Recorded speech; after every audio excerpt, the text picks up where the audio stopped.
Okay, so this is my fourth video, and I've been slacking on the channel for quite a while now, but it's mainly due to the fact that I was speedrunning all my homework last week, and my oral is in 2 weeks, so I decided to do another video. I think today I want to just practice oral questions or something. I don't know.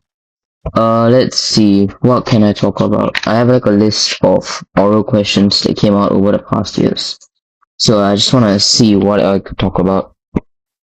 Most of these are pretty like, how do I say this, are not that interesting because they were from quite a few years ago.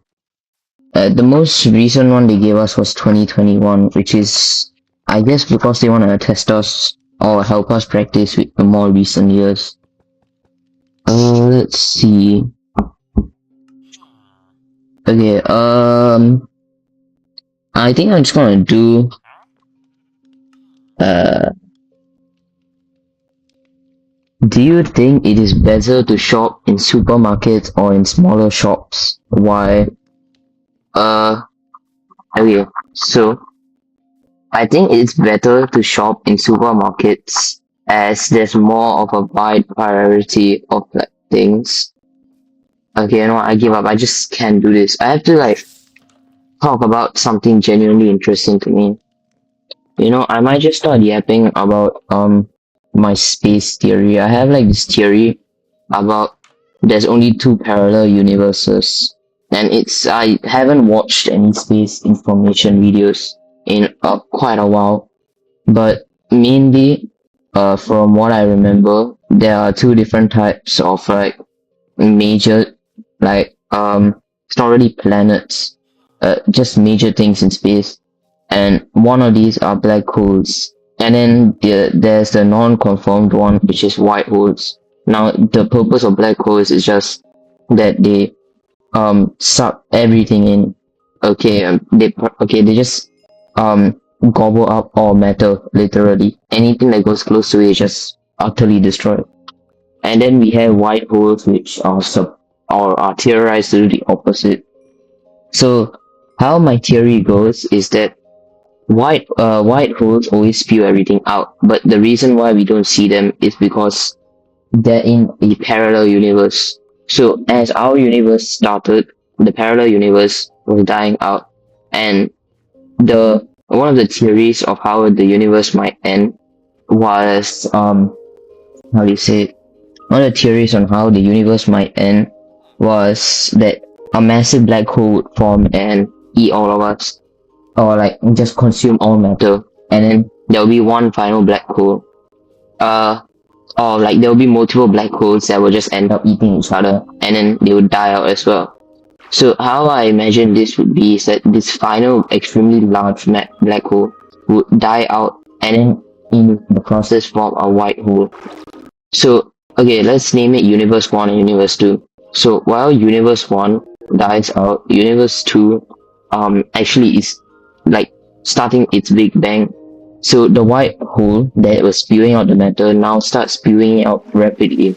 So like all the condensed matter is like creates the Big Bang, a very large explosion.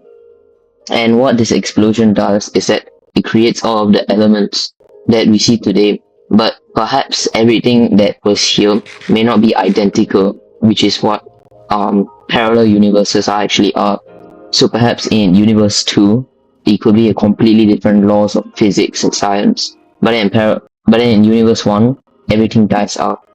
Then when perhaps universe 2 is about halfway through its life cycle, it starts forming uh its own black holes, and then it starts consuming things and starts sending them over to universe 1, because it doesn't necessarily have to start at when universe 2 starts dying out. So over time, the matter and everything and the laws of physics or whatever from universe 2 will start um going into empowering like the Big Bang of universe 1, which is how you would imagine a universe cycle would exist.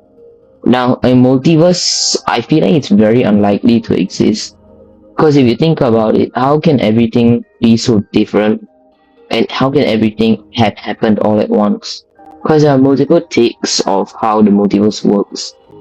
If you take Marvels, which is the most widely watched series, in Marvel they state there's an infinite multiverses. Like as part of Loki, there is infinite multiverses, and there's just one tree that connects them all.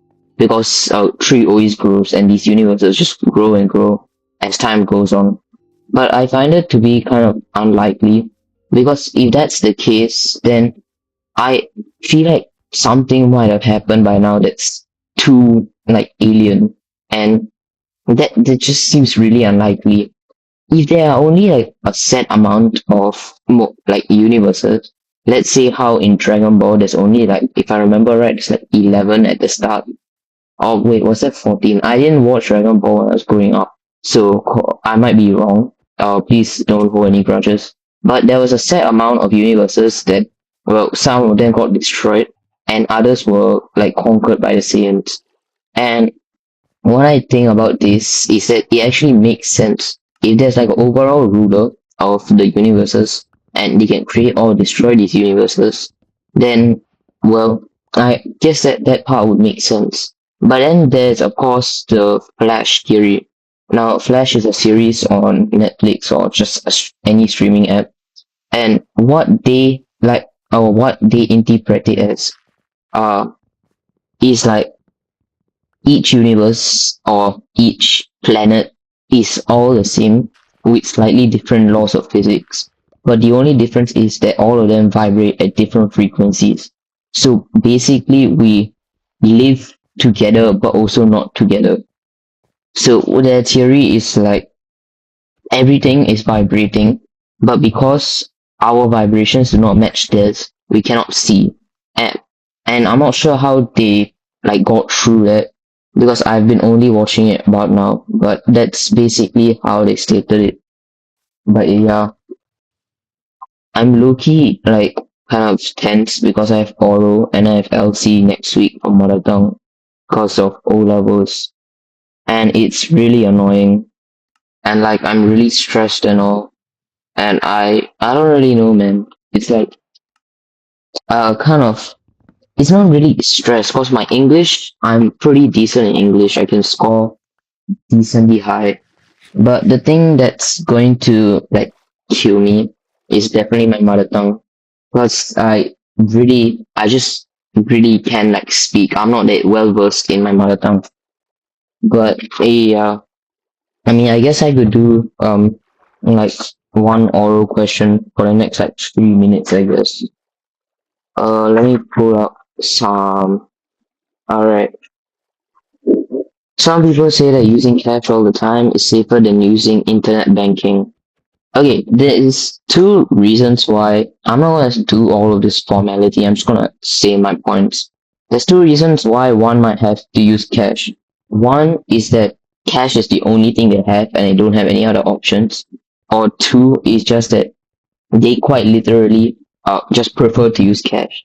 Now, in the first case, I feel like they're kind of like forced to do it. And if they had internet banking, I think it would go a long way. But if people prefer to use cash, it's not only like a bad thing. I mean, there's a bad side and a good side to it. Because having cash just means that no one can like trace you, or I don't know, it kind of depends on the context you're in. But if you have internet banking, essentially you need a credit card or like a card. And let's say the second your phone, your wallet gets stolen, all your money is just gone. But if you have just have like cash in your pocket, it's harder to pickpocket, or like just harder to steal stuff from you that's valuable to you. Uh, and technically it's safer uh using cash because like, well, it's harder to steal because it's like deep into your pockets, and it's what do you call it?